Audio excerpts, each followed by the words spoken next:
नमस्कार। दिव्य योगासन की तरफ से आपका हार्दिक स्वागत है।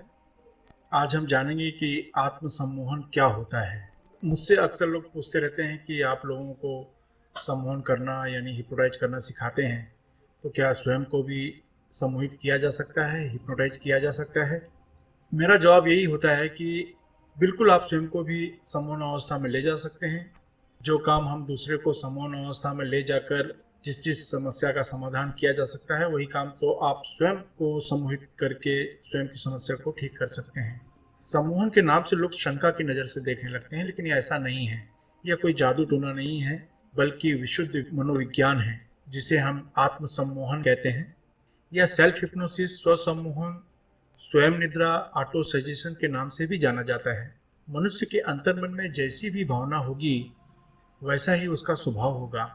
अंतर्मन में बुरी भावना भरी है तो बुरा स्वभाव होगा, यदि अंतर्मन में अच्छी भावना भरी है तो स्वभाव भी अच्छा होगा।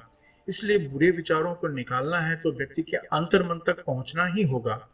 जब तक हम किसी व्यक्ति के अंतर्मन पर पहुंचकर उसके बुरे विचारों को निकाल नहीं सकते या निकाल नहीं पाते, तब तक उसकी समस्या ठीक नहीं हो सकती। जब हम किसी व्यक्ति को उसके बुरे स्वभाव के बारे में समझाते हैं, तो हम उसके ऊपरी मन यानी चेतन मन से बात कर रहे होते हैं, इसलिए कोई लाभ नहीं मिलता। अगर हम उसके बुरे स्वभाव को दूर करना है तो हमें उसके अंतर्मन को भावना देनी होगी। यही कार्य आत्म सम्मोहन में भी होता है। इसके द्वारा हम अपने चेतन मन को सुप्त अवस्था में ले जाकर अचेतन मन को भावना देते हैं, जिससे कि हमारी समस्या का समाधान होता है। सम्मोहन के नाम से लोग शंका की नज़र से देखने लगते हैं, लेकिन ऐसा नहीं है। यह कोई जादू टोना नहीं है, बिल्कुल विज्ञान है और न यह कोई तंत्र मंत्र है। इससे डरने की कोई ज़रूरत ही नहीं होती। आत्म सम्मोहन से बहुत से लाभ मिलते हैं हमें, जैसे कि अपने शरीर को तुरंत हम आराम पहुंचा सकते हैं, रिलैक्स कर सकते हैं।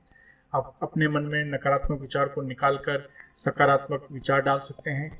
अपने सीखने की क्षमता को बढ़ा सकते हैं, आत्मविश्वास को बढ़ा सकते हैं, वजन पर नियंत्रण कर सकते हैं, भोजन पर नियंत्रण कर सकते हैं, नींद की समस्या से मुक्ति पा सकते हैं, किसी भी प्रकार के डर से मुक्ति पा सकते हैं, हीन भावना, निराशा यानी डिप्रेशन से भी मुक्ति पा सकते हैं।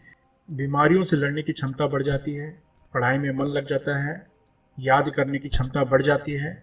इसके द्वारा व्यसन को छोड़ने में मदद मिलती है। इसके द्वारा बुरी आदतों पर नियंत्रण पाया जा सकता है। इसके द्वारा यौन समस्या को दूर करने में सफलता मिलती है।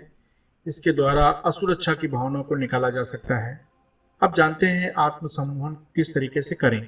एक शांत कमरे में ढीले ढाले वस्त्र पहनकर किसी भी आसन में बैठ जाएं। अब अपने सामने दीवार पर एक काला बिंदु 1 रुपये के सिक्के के आकार का लगाएं और 3 से 5 फुट की दूरी पर उस बिंदु पर त्राटक करना शुरू करें। त्राटक यानी किसी बिंदु पर बिना पलक झपकाए देखते रहने की क्रिया को कहते हैं। 1 मिनट तक त्राटक करने के बाद अपने बिस्तर पर आकर लेट जाएं। पूरे शरीर को ढीला छोड़ दें। वह जिस समस्या की भावना देनी है उस समस्या के बारे में सोचें। उदाहरण स्वरूप आपको बुरी आदत है तो सबसे पहले 1 मिनट तक त्राटक करें, फिर बिस्तर पर लेट जाएं और यह सोचें कि यह बुरी आदत आपको कब से है, क्यों लगी है, किसकी वजह से लगी है, कितना लाभ आपको मिला है, कितना नुकसान हुआ है, क्या समाज में इसकी वजह से आपका नाम खराब हुआ है। इन बातों का उत्तर आपको मन ही मन देना है। अब अपने मन में यह भावना दें कि आज से मेरा आत्मविश्वास दिनों दिन बढ़ता जा रहा है, आज से मेरी आदत पर नियंत्रण बढ़ता जा रहा है।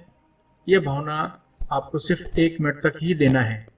इस पूरे अभ्यास में 5 से 6 मिनट का समय लगता है। यह अभ्यास कम से कम 1 महीने तक करना चाहिए। तब आपको ऐसा महसूस होगा कि आपकी बुरी आदतों पर नियंत्रण बढ़ता जा रहा है या आपकी जो समस्या है उससे आपको निजात मिलनी शुरू हो चुकी है। याद रखिए, यह एक भावना जो अपने आप को देंगे वो 1 महीना तक यह अभ्यास को करना होता है। अगर आप दूसरी समस्या के लिए भी आत्मसम्मोहन करना चाहते हैं तो 1 घंटे के गैप के बाद दूसरी समस्या के लिए भी आत्मसम्मोहन कर सकते हैं।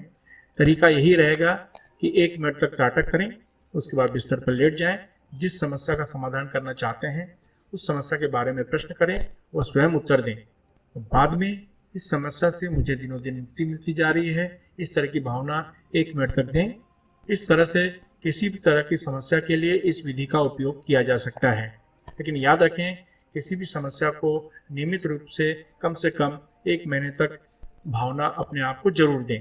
इस तरह से किसी भी तरह की समस्या के लिए इस विधि का आप उपयोग कर सकते हैं। किसी भी तरह की मानसिक समस्या का सामना कर रहे हैं तो इस विधि के द्वारा आप अपने मन को भावना देकर अपनी समस्या से मुक्ति पा सकते हैं। आशा है ये बातें आपके लिए लाभप्रद रहेंगी। इस विधि के द्वारा आप अपने जीवन में पूर्णता प्राप्त करेंगे। इसके अलावा लोगों में आध्यात्मिक ज्ञान के प्रति जागरूक करने के लिए हमारी संस्था दिव्य योगाश्रम अलग अलग शहरों में कुंडलिनी ध्यान शिविर का आयोजन कर रही है। इसमें भाग लेना बिल्कुल फ्री है, एकदम निःशुल्क है। इसलिए अगर आप अपने शहर में सीखना चाहते हैं तो नीचे डिस्क्रिप्शन में लिंक दिया गया है, जहां पर आप अपने शहर में सीखने के लिए बुकिंग कर सकते हैं। इसके अलावा जो सम्मोहन या प्रैक्टिकल हिप्नोटिज्म सीखना चाहते हैं वे भी अपने शहर में सीखने के लिए फॉर्म भर सकते हैं। मैं आशा करता हूं कि आप इस चैनल को सब्सक्राइब करके हमारे आध्यात्मिक परिवार में अवश्य शामिल हो जाएंगे। आपको सिर्फ इतना करना है कि नीचे दिया गया लाल कलर में सब्सक्राइब बटन को क्लिक कर दें, जो कि बिल्कुल फ्री है, निःशुल्क है। इसके अलावा जो चैरिटेबल ट्रस्ट या संस्था चला रहे हैं वे अपने ग्रुप में निःशुल्क कुंडलिनी ध्यान का आयोजन करवा सकते हैं। आप अपने जीवन में हमेशा तरक्की करें। इसी शुभकामना के साथ धन्यवाद।